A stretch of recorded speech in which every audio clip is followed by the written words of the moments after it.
Hi hello friends, welcome to my channel town valley Jyothi. ಹೇಗಿದ್ದರೆಲ್ಲರೂ ಚೆನ್ನಾಗಿದ್ರಲ್ಲ, ಚೆನ್ನಾಗೂ ಇರಬೇಕು ಅಂತ ಬಯಸ್ತಾ ಇದ್ದೀನಿ. ಆ್ಯಂಡ್ ಆ್ಯಕ್ಚುಲಿ ಒಂದು ಹೆಲ್ದಿ ಜರ್ನಿ ಸ್ಟಾರ್ಟ್ ಮಾಡಬೇಕು ಅಂತ ವಿಡಿಯೋ ಹಾಕಿದೆಲ್ಲ. It was just before June, in the month of June. And my son was JEE aspirant, ಅಂದ್ರೆ JEE ಇಂಟರ್ಮೀಡಿಯೇಟ್ನಾಗ ಟು ಸೆ PUC. ಎಲ್ಲಿ PUC ಅಂತ ಹೈದ್ರಾಬಾದ್ ಕಡೆ ನಾವೆಲ್ಲ ಇಂಟರ್ಮೀಡಿಯೇಟ್ ಅಂತೆ ಅಭ್ಯಾಸ ಅಲ್ವಾ. So PUC second year complete ಆಯಿತು, ಬೋರ್ಡ್ ಎಕ್ಸಾಮ್ಸ್ನೂ ಬಂದು, and result was about to come on first, ಅಂದರೆ JEE advance result friends.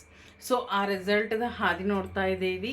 And ಆ ದಿನನೂ ಬಂತು immediately on 1st of June. Actually timing was 10 in the morning, I guess. Okay, so 10 o'clock ಬರಬೇಕಾಗಿತ್ತು. But ಅದು ಅನ್ಫಾರ್ಚುನೇಟಾಗಿ ಅದು June 1st morning ಬರಬೇಕಾದಂಥದ್ದು ಇಂದ ಮಸ್ಕಿನಾಗ 2-3 release ಆಗ್ಯದ friends.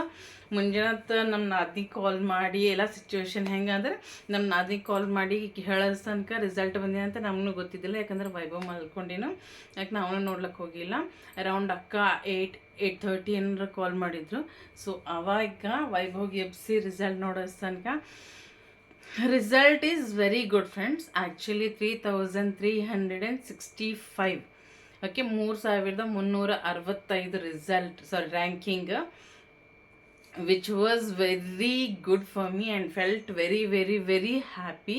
ಎಲ್ಲರಿಗ ಥ್ಯಾಂಕ್ ಯು ಹೇಳ್ಕೊಂಡೀನಿ, ಗ್ರ್ಯಾಟಿಟ್ಯೂಡ್ ತೋರಿಸೀನಿ, ಅವ್ರ ಗುರುಗಳಿಗ, ದೇವ್ರಿಗ, ಅಮ್ಮ ಪಪ್ಪಾಗ, ಎಲ್ಲರಿಗ ಮಾಡೀನಿ friends. Okay, literally I was very very very happy. Okay, ನಡ್ರಿ ಏನಾಗಿದೆ ಏನಿಲ್ಲನ ತೋರಿಸ್ತೀನಿ. ಇಷ್ಟೇ ಹ್ಯಾಪಿ ಇದೆಲ್ಲ ಏನಾಯಿತು ಅನ್ನೋದಕ್ಕೆ ನಾನು ನಿಮ್ಗೆ ವೀಡಿಯೋನ ಮಾತಾಡ್ಕೋತಾ ಹೇಳ್ತೀನಿ ಫ್ರೆಂಡ್ಸ್. ಕಂಪಲ್ಸರಿ ವಿಡಿಯೋ ನೋಡ್ತಾ ಇದ್ರೆ ಅಲ್ಲ, ನಿಮ್ಗೆ ವಿಡಿಯೋ ಇಷ್ಟ ಆದರೆ ಕಂಪಲ್ಸರಿ ಒಂದು ಲೈಕ್, ಶೇರ್ ಮಾಡ್ತಾ ಸಬ್ಸ್ಕ್ರೈಬ್ ಮಾಡಿರಿ ಫ್ರೆಂಡ್ಸ್. ನೋಡ್ಕೊಂಡು ಹಾಗೆ ಹೋಗ್ಲಿಕ್ಕೆ ಹೋಗಬೇಡ್ರಿ. Okay friends, I said no friends, I was very happy. And ಅವತ್ತು ಮಂಡೇನೂ ಆಯಿತು, ದೇವ್ರಿಗೆ ಸ್ಪೆಷಲ್ ಪೂಜೆ ಮಾಡ್ತೀನಿಲ್ಲ ಮಂಡೇ ದಿನ. ಸೊ ಅವತ್ತಿನ ಪೂಜೆ ಮಾಡಿ. ಆ್ಯಂಡ್ ಅವ್ವ ಬರಿದ್ರು, ಯಾಕಂದ್ರೆ ಅವೊಂದು ಶುಗರ್ ಟೆಸ್ಟ್ ಇತ್ತು, ಒಂದು ಸ್ವಲ್ಪ ಹೆಲ್ತನ್ನು ಜರ ಏಜ್ ಆಗ್ಯದಲ್ಲ, ತಾಕತ್ತು ಇಂಜೆಕ್ಷನ್ ಎಲ್ಲ ಕೊಡಿಸ್ಬೇಕು ಅಂತ ಅಂದ್ಕೊಂಡಿವಿ. ಸೊ ಒಂದು ಸ್ವಲ್ಪ ಸುಸ್ತು ಅನಿಸ್ಲತ್ತಿತ್ತು, ಅದಕ್ಕೆ ಹಾಸ್ಪಿಟ್ಲಿಗೆ ಹೋಗೋದಿತ್ತು. ಸೊ ಹಾಸ್ಪಿಟ್ಲಿಗೆ ಹೋದ್ವಿ. ಆ್ಯಂಡ್ ಒಂದು ಸ್ವಲ್ಪ ಹಾಸ್ಪಿಟಲ್ನಾಗ ನಮ್ಮ ನಂಬರ್ ಭಾಳ ದೂರ ಇತ್ತು. ಆ ಗ್ಯಾಪ್ನಾಗ ಎಷ್ಟು ಜನ ಎಕ್ಸಾಮ್ ಕೊಟ್ಟರೆ ಏನು ಎಲ್ಲ ಇನ್ಫಾರ್ಮೇಷನ್ ನೋಡ್ತಾ ಇದ್ದೆ. So I felt more proud, ಯಾಕಂದ್ರೆ 1,80,000 ಮೆಂಬರ್ ಸ್ಟೂಡೆಂಟ್ಸ್ ಎಕ್ಸಾಮ್ ಬರ್ದ್ರೆ ಅದ್ರಾಗ ನನ್ನ ಮಗ 3,365 ಅಂದ್ರೆ ಡೆಫಿನೆಟ್ಲಿ ಹ್ಯಾಪಿ ಐತಿ ಇವಲ್ಲ. ಸೊ ನಂಗೆ ಭಾಳ ಹ್ಯಾಪಿ ಅನ್ನಿಸ್ತಾ ಇತ್ತು.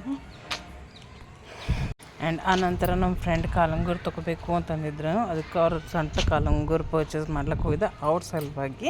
ಬಟ್ ಡಿಸೈನ್ ಒಂದು ಸ್ವಲ್ಪ ಇಷ್ಟ ಆಗಿಂದ ತೊಗೊಬರಿ, ಸೇವ್ ಮಾಡಿಕೊಬರಿ ಅಂತ ಹೋಗಿವಿ. ಆ್ಯಂಡ್ ಕಂಪಲ್ಸರಿ JEE ಸಲುವಾಗಿ ಮೆಡಿಕಲ್ ಟೆಸ್ಟ್ ಬೇಕು ಅಂದಿದ್ರು, ಅದಕ್ಕೆ ಗೌರ್ಮೆಂಟ್ ಹಾಸ್ಪಿಟ್ಲ್ಗೆ ಹೋಗಿ ಮೆಡಿಕಲ್ ಟೆಸ್ಟ್ನು ಮಾಡಿಸ್ಕೊಂಡೆವು, ಎಲ್ಲನೇ ರೆಡಿಯಾಗಿ ಇಕ್ಕೋಬೇಕು ಅಂತ. ಆ್ಯಂಡ್ ಅವತ್ತಿನ ಗಾಳಿ ಜಾಸ್ತಿ ಬೀಳ್ತಿತ್ತು.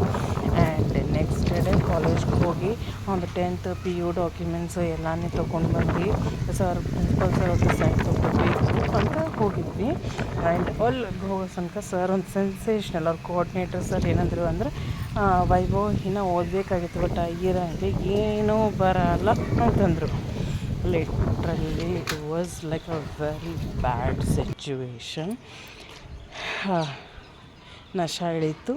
ಆ್ಯಂಡ್ ಮನೆಗೆ ಬಂದ್ಕೊಂಡು ಎಲ್ಲ ಸರ್ಚ್ ಮಾಡಿ ಮತ್ತೊಂದು ಬರ ಅವ್ರು ಅಂದಿಂದ ಏನು ಹೆಂಗೆ ಅಟ್ಲೀಸ್ಟ್ IIT ಬರ್ಲೋದ್ರು NIT ಅಂತೆಲ್ಲ ನೋಡಿದೆವು.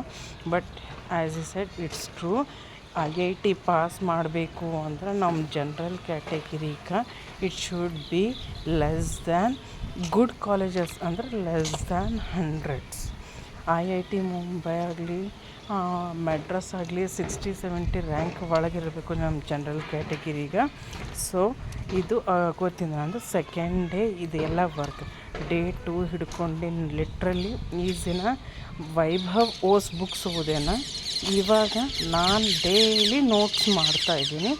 ಆ್ಯಂಡ್ IITಗೆ ಹೋಮ್ ಪ್ಲೇಸ್ ಅಂತ, ಅದ್ರ ಸ್ಟೇಟ್ ಅಂತ ಹಿಂಗೇನು ಕಂಡೀಷನ್ ಇಲ್ಲ, ಗರ್ಲ್ ಬಾಯ್ ಅಂತ rank mandatory. But NIT Burroughs ತನಕ ಹೋಮ್ ಸ್ಟೇಟ್ ಅಂತ ಮ್ಯಾಂಡೇಟರಿ ಅದ. ಗರ್ಲ್ ಚೈಲ್ಡ್, ಬಾಯ್ ಗರ್ಲ್ಸಿಗೆ ಭಾಳ ಸವಲತ್ತು ಅವ ಫ್ರೆಂಡ್ಸ್, ಲಿಟ್ರಲಿ ಹೇಳ್ಬೇಕಾದ್ರೆ. ಸೊ ಗೊತ್ತು ನೋಡೋದಿತ್ತು. ನನ್ನ ಮಗ ನಿಯರ್ ಅಬೌಟ್ ಹೇಳಬೇಕು ಅಂದ್ರೆ 2+ ಇಯರ್ಸ್ ಕಷ್ಟಪಟ್ಟು ಡೇ ಆ್ಯಂಡ್ ನೈಟ್ ಮಾಡಿ ಹೋದ್ರೆ ಈಗ ಗೊತ್ತು ಇದು ಏನು ಅಟ್ಲೀಸ್ಟ್ ಚಲೋ IIT ಟಾಪ್ ಟೈರ್ 1 ಕಾಲೇಜಸ್ ಸಿಗೋದು ಸೆಕೆಂಡ್ 2 ಟೈರ್ ನೋ ವೇ ಅನ್ನಂಗೆ. ಅಟ್ಲೀಸ್ಟ್ ಅದು ಹೆಂಗೆ ಅಂದ್ರೆ ಕಷ್ಟಪಟ್ಟು ಓದಿನ ಬಾದ ಮನೆಗಿಂದ ಹೊರಗೆ ಕೊಟ್ಟಂಗೆ ಆಗಿದೆ ಫ್ರೆಂಡ್ಸ್. ಲಿಟ್ರಲಿ ರಿಸಲ್ಟ್ ಡೇ 2 ಬಗ್ಗೆ ಹೇಳ್ತೀನಿ ಅಂದರೆ ಚಾನ್ಸ್ ಸೆಕೆಂಡ್ ಕಂಡೀಷನ್ ಹೇಳ್ತೀನಿ. ಆ ಗೊತ್ತಿನ ದಿನ ಹಿಡ್ಕೊಂಡು ಕಂಪ್ಲೀಟ್ ಮೂಡ್ ಆಫ್ ಆಗೋಗಿದೆ ನಂದು. ಯಾರ ಸೆಂಟು ಪ್ರಾಪರಾಗಿ ಮಾತಾಡ್ಲಿಕ್ಕಾಗಿಲ್ಲ. Not even to my sister and brother also. ಯಾರಿಗೂ ಮಾತೇ ಆಡಿಲ್ಲ 3-4 ಡೇಸ್. ಒಟ್ಟು ಸೆಟ್ಟು ಹೊಂಟಿತ್ತು ನನ್ನ ಮೇಲೆ. ಮಗ ಇಟ್ಟು ಕಷ್ಟಪಟ್ಟು ಹೋದ್ರೂ ಅವನ ಕನಸು ಪೂರ ಆಗ್ತಾಯಿಲ್ಲಲ್ಲ ಅಂತ. ಯಾರಿಗೂ ಏನು ಮಾಡಬೇಕು ಏನಿಲ್ಲ ಅನ್ನೋ ಈ ಪರ್ಟಿಕ್ಯುಲರ್ ಕಂಡೀಷನ್ನಾಗ ನಿಮ್ಗೆ ಗೊತ್ತಿದ್ರೆ ಕಮೆಂಟ್ ಮಾಡಿರಿ ಫ್ರೆಂಡ್ಸ್. 3365 ರಿಪೀಟ್ ಮಾಡ್ತಾಯಿದ್ದೀನಿ ನೋಡಿರಿ ನೀವು. ಜೋಸ ಕಂಪ್ಲೀಟಾಗಿ NIT complete purely other state ನಮ್ಮ ಕರ್ನಾಟಕ ಕಾಲೇಜಸ್ ಆಗಲಿ ಎಲ್ಲಿ ರ್ಯಾಂಕ್ ಮ್ಯಾಚ್ ಆಯ್ತದೋ ಅಲ್ಲಿ ಗರ್ಲ್ಸಿಗಿರೋದು ಅವೈಲಬಿಲಿಟಿ ಅಥವಾ ಅದರ್ ಸ್ಟೇಟ್ ಅಂತ ಪ್ರಾಬ್ಲಮ್ ಅದ. ಮೂಡ್ ಆಫ್ ಆಗ್ಯದ. ಬಟ್ ಅನ್ಹೆಲ್ದಿ ಅಂತೂ ಏನೂ ತಿಲ್ಲತ್ತಿಲ್ಲ. ಬಟ್ ಭಾಳ ಸುಸ್ತಾಗ್ಲತ್ತದ ಫ್ರೆಂಡ್ಸ್. ನಂಗೆ ಟೆನ್ಷನ್ ಆಯಿತು ಅಂದ್ರೆ ಭಾಳ ಊಟ ಮಾಡ್ತೀನಿ ಅಂದ್ರೆ ನಿದ್ದೆ ಮಾಡ್ತೀನಿ. ಟೆನ್ಷನ್ ಬರ್ದಾಶ್ ಆಗಬೇಕು ಅಂತಂದ್ರೆ ಭಾಳ ಪ್ರಾಬ್ಲಮ್ ಅನ್ನಿಸ್ತದೆ ನನಗೆ. ನನ್ನ ಸಲುವಾಗಿ ಏನು ಬೇಜಾರಿಲ್ಲ. ಬಟ್ ಮಗ ಪಾಪ ಈಟ್ ಹೈರಾಣಿ ಅದ್ರದ್ದು ರಿಸಲ್ಟ್ ಇದು ಏನು ಅಂಥೇಳಿ ಇವಾಗ ಚಾಯ್ಸ್ ಫಿಲ್ಲಿಂಗ್ ಮಾಡ್ತಾಯಿದ್ದೀವಿ. ಬಟ್ ಮತ್ತೊಂದು ವೇ ಸಿಕ್ಕ್ಯದ CSAB ಅಂತ ನೋಡರಿ. ಜೋಸ ಕಂಪ್ಲೀಟ್ ಆದ ನಂತರ CSABನಾಗ ಏನೋ ಚಾನ್ಸ್ ಅದೇನೋ ಅಂತ. Let's hope for the best friends. ಈಗ ನಮ್ಮ ಕೈಯಾಗಂತೂ ಮಾಡ್ಲಿಕ್ಕೆ ಏನೂ ಇಲ್ಲ. ಇನ್ನೊಂದು ಸ್ವಲ್ಪ ಜಾಸ್ತಿ ನಿಂತರ ಹಾರ್ಡ್ ವರ್ಕ್ ಮಾಡಿದ್ರೆ ಚೆನ್ನಾಗಿತ್ತು. ಒಂದು 20 ಮಾರ್ಕ್ಸ್ ಅಂದ್ರೆ. ಬಟ್ ಇವಾಗ ನಮ್ಮ ಕೈಯಾಗ ಏನೂ ಇಲ್ಲ. Just let us wait for CSAB and try what we can do ಅಷ್ಟೇ ಫ್ರೆಂಡ್ಸ್. ಆ್ಯಂಡ್ ಇನ್ನೊಂದು ಹೇಳಬೇಕು, ಈ ವಿಡಿಯೋ ಪೋಸ್ಟ್ ಮಾಡೋ ತನಕ ಮಾಕ್ ಸೀಟ್ ಅಲಾಟ್ಮೆಂಟ್ 1 ಆಗಿಂದಿರ್ತದೆ. ಸೊ ಅದರಲ್ಲಿನೂ ಅವನಿಗೆ ಚಾನ್ಸ್ ಸಿಕ್ಕಿಲ್ಲ. ಆ್ಯಸ್ ಎ ಸೆಟ್ ಜೋಸನ ಚಾನ್ಸ್ ಸಿಗೋದು ಇಲ್ಲ 100% ಶ್ಯೂರ್. ಬಟ್ ಮತ್ತು ನಮ್ಮ ನಸೀಬ್. ಆ್ಯಂಡ್ KSET ರಿಸಲ್ಟ್ನೂ ಬಂದ್ಯದ ಫ್ರೆಂಡ್ಸ್. 3700 ಎಕ್ಸಾಕ್ಟಿವ್ ಬಂದ್ಯದ. ಬಟ್ IIT ಅಂದ್ಕೊಂಡಿವಲ್ಲ ಅದ್ರ ಮೇಲೆ ಜಾಸ್ತಿ ಫೋಕಸ್ ಮಾಡಿಲ್ಲ. ನೋಡಬೇಕು ಏನಾಯ್ತದಂತ. Let's wait for the best. ಆ ದೇವ್ರು ನಮ್ಗೇನು ಕೊಡ್ತಾರೆ ಅದು ಒಳ್ಳೆಯದೇ ಕೊಡ್ತಾರ ಅಂತ ಅನ್ಕೋತೀನಿ. ಆ್ಯಂಡ್ ಇದರಲ್ಲಿ ಏನು ಅಂತ ಪರಿ ಸ್ಪೆಷಲಾಗಿ ಕೊಟ್ಟಿಲ್ಲ. ಇವಾಗ ಏನಾಗ್ತಾ ಇದೆ ಅನ್ನೋದು ನಿಮ್ಗೆ ತೋರಿಸ್ತಾ ಇದ್ದೀನಿ ಅಷ್ಟೇ friends. That's all for the day. Video ಇಷ್ಟ ಆದರೆ definitely like, share and subscribe my channel town valley Jyothi. ಇಲ್ಲಿ ತನಕ ವಿಡಿಯೋ ನೋಡಿನ ಸಲುವಾಗಿ ಥ್ಯಾಂಕ್ ಯು. ಇದಕ್ಕೆ ಈ ಸಿಚುವೇಶನ್ಗೆ ನಿಮ್ಮ ಹತ್ರ ಏನಾರ ಸೊಲ್ಯೂಷನ್ ಇದ್ದರೆ ಪ್ಲೀಸ್ ಡೆಫಿನೆಟ್ಲಿ ಶೇರ್ ಮಾಡಿರಿ. Okay friends, thank you for watching once again. ನಿಮ್ಮ ಹತ್ರ ಯಾರ JEE ಸ್ಟೂಡೆಂಟ್ ಅಥವಾ ನೀಟ್ ಸ್ಟೂಡೆಂಟ್ಸ್ ಇದ್ದರೆ ಅವ್ರಿಗೆ ಎಷ್ಟು ರ್ಯಾಂಕಿಂಗ್ ಬಂದಿದೆ ಅನ್ನೋದು ಕಮೆಂಟ್ ಮಾಡಿರಿ. And wish you all the best guys.